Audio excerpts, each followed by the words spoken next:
Quando fala-se em monoteísmo, certamente 3 religiões, ou o nome delas, melhor falando, disparam em sua mente: Islã, cristianismo e judaísmo. Porém, quando você olha atentamente a documentação sobre o Antigo Israel, que são os textos da Bíblia hebraica, mais conhecido por nós como Antigo Testamento ou Primeiro Testamento, o que se observa é que esses textos guardam um tempo em que esse Israel não era centrado na figura de Yahvé, ou seja, não era uma religião monoteísta. Na verdade, o que esses textos, em conjunto com os dados da arqueologia, chamada cultura material, apresentam é um ambiente altamente politeísta, e que depois nós temos uma fase chamada monolatria, em que há uma centralidade em uma divindade, mas que você ainda consegue perceber o culto a outras divindades. Isso é o que o professor Jones Mendonça vai comentar no corte que eu trouxe hoje para vocês.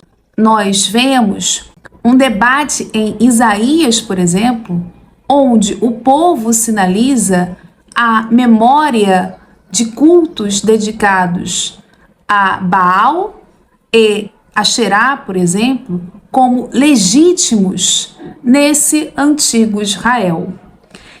E também veremos nesse corte que é fundamental o estudo de nomes como Jonatas, como Eli, onde nós percebemos que Israel, ou o primeiro Deus de Israel, não foi Yahvé, mas uma divindade chamada El, que tinha como esposa Asherá, uma divindade feminina que era igualmente cultuada com El, depois com Yahvé.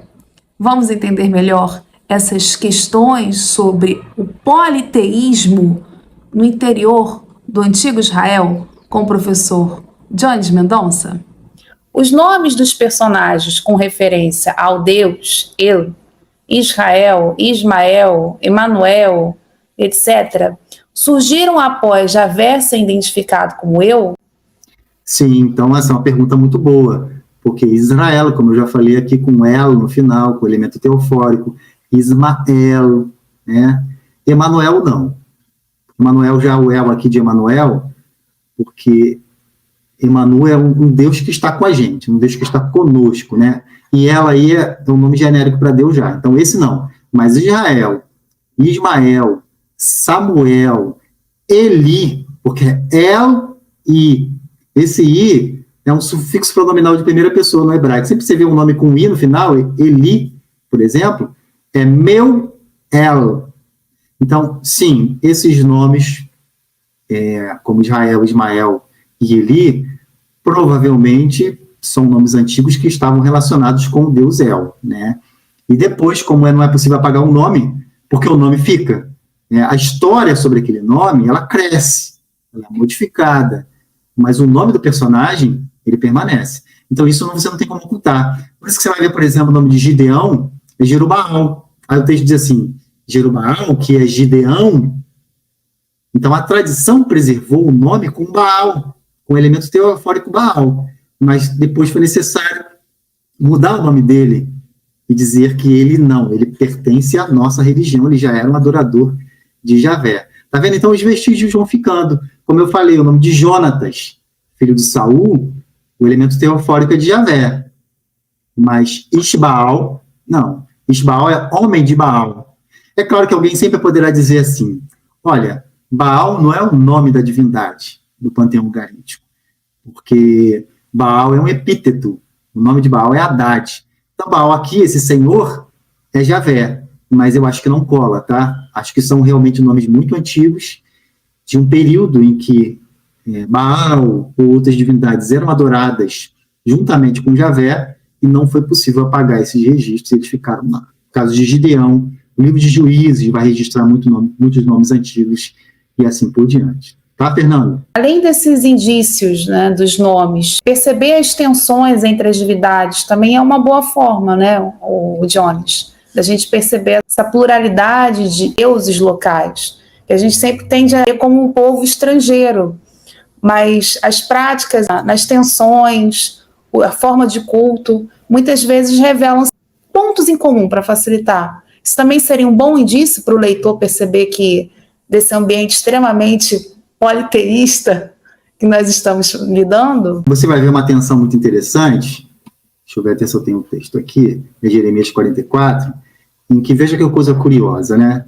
Quando Jerusalém é destruída pelos babilônios, em 587, logo Jeremias entende, e todos os teólogos e autonomistas entendem também, que a cidade foi destruída por causa do pecado, né? Eles não seguiram as normas, os preceitos de Javé, não seguiram a lei, assim por diante.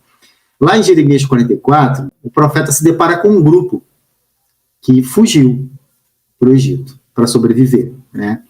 E aí Jeremias acusa esse grupo, denuncia, né? Vocês estão vivendo isso porque não cultuaram a Javé como se deveria cultuar, não seguiram seus preceitos. Aí eles dizem assim, não, Jeremias, é o contrário. Nossos pais, nossos reis cultuavam Axerá. Mas quando nós paramos de oferecer sacrifício a Axerá, tudo isso aconteceu. Então vejo que eles interpretaram de maneira diferente. E Jeremias não questiona esse grupo. Ele como se assumisse, é verdade. Em Israel, até o século VII, era assim ainda. As coisas eram misturadas. Um grupo adorava Javé, outros grupos adoravam Axerá, outros grupos adoravam Baal e assim por diante.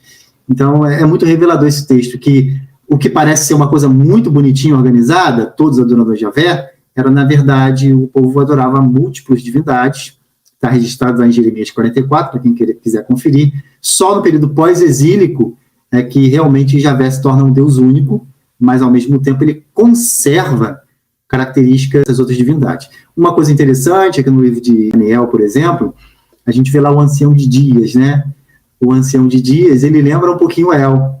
Embora Daniel esteja lá na frente, já lá no 2º século a.C., parece que isso ficou na memória. Um Deus idoso. E Javé, o Deus de Israel, é identificado com o Ancião de Dias. E mais do que isso, a gente percebe mais adiante, quando surgem animais, né? Feras, Therion, que se traduz por besta, mas essa tradução acaba atrapalhando a mente das pessoas, são feras. Essas feras aparecem, representam impérios, para destruir. E lembram, inclusive, o panteão ugarítico, porque você tem Mote, deus da morte, você tem Leviatã, são deuses, são seres associados ao caos, à desordem. E ali você tem Javé representado como um deus idoso, que lembra El, e você tem também as figuras teriomórficas, que representam o caos. Só que o quarto ser que aparece, ele não é um ser teriomórfico, ele é um ser antropomórfico. Ele é a semelhança de um filho do homem. Filho do homem não é um título ainda, né? Ele, como em Ezequiel, o filho do homem é um ser humano. Então ele não é um ser que ameaça. Ele veio para destruir esses seres teriomórficos, como no Antigo Testamento aparecem, como seres da desordem, e em seguida quem aparece é o filho do homem para governar. Então, a gente vê que nas tradições, o tempo vai passando, e no Antigo Israel, esses elementos vão sendo ressignificados, que é uma característica muito forte desse tipo de cultura, né? Que é uma coisa bem interessante, inclusive. Gostou do conteúdo? Então, se inscreva aqui no canal, deixe seu like e compartilhe esse vídeo com amigos e familiares. Assim, você estará me ajudando a dar continuidade ao trabalho aqui do canal. Além disso, você pode se tornar membro do canal. São 3 categorias, só escolher a sua. Até a próxima!